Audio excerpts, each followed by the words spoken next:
warahmatullahi wabarakatuh. Perkenalkan, nama saya Khadijah Mainur Lubis dengan NIM 5231 15 10 20. Perkenalkan, saya Alia Rahmi dengan NIM 5233 15 10 25. Perkenalkan, nama saya Novi Novani Sinaga dengan NIM 523 3351 032. Saya Rairi Pandita Rigan, NIM 5233 35 1019.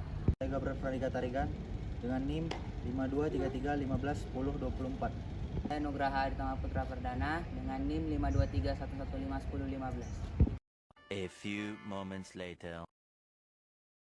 Kami dari kelompok 4 akan membawakan materi tentang set instruksi dari mata kuliah Arsitektur Komputer dengan dosen pengampu Bapak Adi Widarma, SSI MKOM.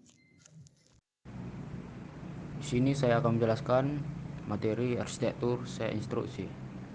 Set instruksi didefinisikan sebagai suatu aspek dalam arsitektur komputer yang dapat dilihat oleh para pemrogram. Set instruksi atau instruction set adalah sekumpulan lengkap instruksi yang dapat dimengerti oleh sebuah CPU. Set instruksi sering juga disebut sebagai bahasa mesin atau machine code karena aslinya juga berbentuk biner, kemudian dimengerti sebagai bahasa assembly.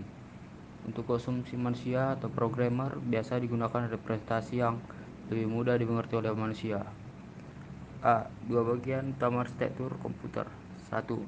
Instruction set arsitektur atau ISA. Arsitektur set instruksi atau ISA meliputi spesifikasi yang menentukan bagaimana programmer bahasa mesin atau akan berinteraksi oleh komputer.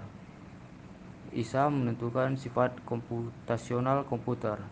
ISA terkadang digunakan untuk membedakan kumpulan karakteristik yang disebut di atas dengan mikroarsitektur prosesor, yang merupakan kumpulan teknik dasar prosesor untuk mengimplementasikan set instruksi atau mencakup mikrokode, pipeline, sistem cache, manajemen daya, dan lainnya. 2. Hardware sistem arsitektur.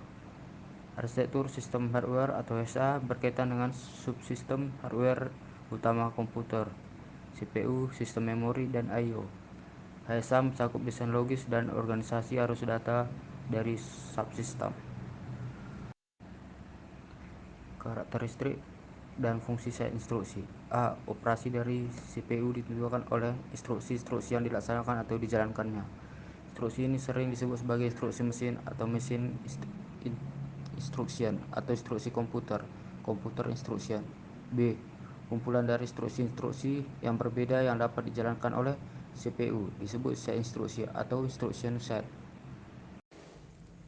Jenis-jenis instruksi. Terdapat kumpulan unik set instruksi yang dapat digolongkan dalam jenis-jenisnya, yaitu yang pertama ada pengolahan data atau data processing. Pengolahan data atau data processing ini meliputi operasi-operasi aritmetika dan logika. Operasi aritmetika memiliki kemampuan komputasi untuk pengolahan data numerik, sedangkan instruksi logika beroperasi terhadap bit-bit word sebagai bit, bukan sebagai bilangan, sehingga instruksi ini memiliki kemampuan untuk pengolahan data lain. Lalu yang kedua ada perpindahan data atau data movement. Perpindahan data atau data movement berisi instruksi perpindahan data antar register maupun modul input-output. Untuk dapat diolah oleh CPU, maka diperlukan instruksi-instruksi yang bertugas memindahkan data operan yang diperlukan. Lalu yang ketiga ada penyimpanan data atau data storage. Penyimpanan data atau data storage berisi instruksi-instruksi penyimpan ke memori. Instruksi penyimpanan sangat penting dalam operasi komputasi karena data tersebut akan digunakan untuk operasi berikutnya. Minimal untuk ditampilkan pada layar harus diadakan penyimpanan walaupun hanya sementara. Lalu yang keempat ada kontrol aliran program atau program flow control. Nah, kontrol aliran program ini berisi instruksi pengontrolan operasi dan percabangan ke set instruksi lain. Baiklah, saya akan menjelaskan tentang elemen-elemen dari instruksi mesin atau set instruksi. Yang pertama, operation code atau opcode menentukan operasi yang akan dilaksanakan. Yang kedua, source operation reference merupakan input bagi operasi yang akan dilaksanakan. Yang ketiga, result operand reference merupakan hasil dari operasi yang dilaksanakan. Yang keempat, next instruction reference memberitahu CPU untuk mengambil patch instruksi berikutnya setelah instruksi yang dijalankan selesai. Source dan result operand dapat berupa salah satu di antara 3 jenis berikut ini. Yang pertama, main or virtual memory, yang kedua CPU register, yang ketiga IO device. Misal instruksi dengan 2 alamat operan ADDA, BA, dan B adalah satu alamat register. Selanjutnya, desain set instruksi. A. Desain set instruksi merupakan masalah yang sangat kompleks yang melibatkan banyak aspek, diantaranya 1. Kelengkapan set instruksi, 2. Ortogonalitas, ketiga kompatibilitas, source code compatibility, object code compatibility. Selain ketiga aspek tersebut juga melibatkan hal-hal sebagai berikut.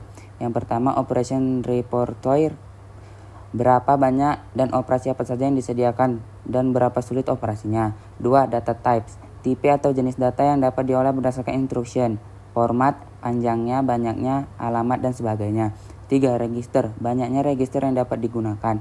4. Addressing, mode pengamatan untuk operan. Di sini saya akan menjelaskan materi jenis-jenis operand, addresses, numbers, integer or fixed point, yaitu sebuah integer yang skala dengan faktor tertentu. Penting untuk dicatat bahwa faktor skala ditentukan oleh jenis itu adalah sama untuk semua nilai dari jenis fixed titik tertentu. Kedua, floating point, sebuah bilangan yang digunakan untuk menggambarkan sebuah nilai yang sangat besar atau sangat kecil. Ketiga, desimal atau BCD, sistem pengkodean bilangan desimal yang metodenya mirip dengan bilangan biner biasa. Hanya saja dalam proses konversi, setiap simbol dari bilangan desimal dikonversi satu persatu, bukan secara keseluruhan seperti konversi bilangan desimal ke biner biasa. Lalu ada characters. 1. ASCII atau American Standard Code for Information Interchange, yaitu suatu standar internasional dalam kode huruf dan simbol seperti hex dan Unicode seperti ASCII lebih bersifat universal. Contohnya 124 adalah untuk karakter seperti di gambar. Ia selalu digunakan oleh komputer dan alat komunikasi lain untuk menunjukkan teks. Yang kedua, ABCDIC atau Extended Binary Coded Decimal Interchange Code, yaitu adalah kode 8 bit untuk huruf yang dipakai pada sistem operasi komputer merek IBM seperti GOS, OS390, VM, VSI, OS400, serta i5OS. Lalu ada logical data, yaitu bila data berbentuk binary 0 dan 1. Baiklah, di sini saya akan menjelaskan tentang teknik pengalamatan. Ada 6 macam cara dalam mode pengalamatan. Pertama, immediate addressing, di mana operan benar-benar ada dalam instruksi atau bagian dari instruksi operan sama dengan field alamat. Umumnya, bilangan akan disimpan dalam bentuk komplement 2 dengan bit kiri sebagai bit tanda. Yang kedua, direct addressing. Cara ini merupakan cara yang baik digunakan pada komputer lama dan komputer kecil, karena hanya memerlukan sebuah referensi memori dan tidak memerlukan sebuah kalkulus khusus. Yang ketiga, indirect addressing. Mode ini merupakan mode pengalamatan secara tidak langsung, di mana field mengacu pada alamat word di alamat memori, yang pada gilirannya akan berisi alamat operan yang panjang. Yang keempat, register addressing. Register addressing merupakan suatu mode pengalamatan yang cara kerjanya hampir mirip dengan mode pengalamatan langsung atau direct addressing. Namun perbedaannya terletak pada field alamat yang mengacu pada register, bukan pada memori utama. Yang kelima, register indirect addressing. Keterbatasan field alamat diatasi dengan pengaksesan memori yang tidak langsung sehingga alamat dapat direferensi makin banyak. Dan terakhir yaitu displacement addressing. Mode ini yaitu dengan operan berada pada alamat A yang ditambahkan isi register. Kesimpulan dari materi yang kami bawakan, bahwa instruksi-instruksi mesin harus mampu mengolah data sebagai implementasi keinginan-keinginan kita. Set instruksi adalah sekumpulan lengkap instruksi yang dapat dimengerti oleh sebuah CPU. Set instruksi sering juga disebut sebagai bahasa mesin karena aslinya juga berbentuk biner, kemudian dimengerti sebagai bahasa assembly. Untuk konsumsi manusia atau programmer, biasanya digunakan representasi yang lebih mudah dimengerti oleh manusia.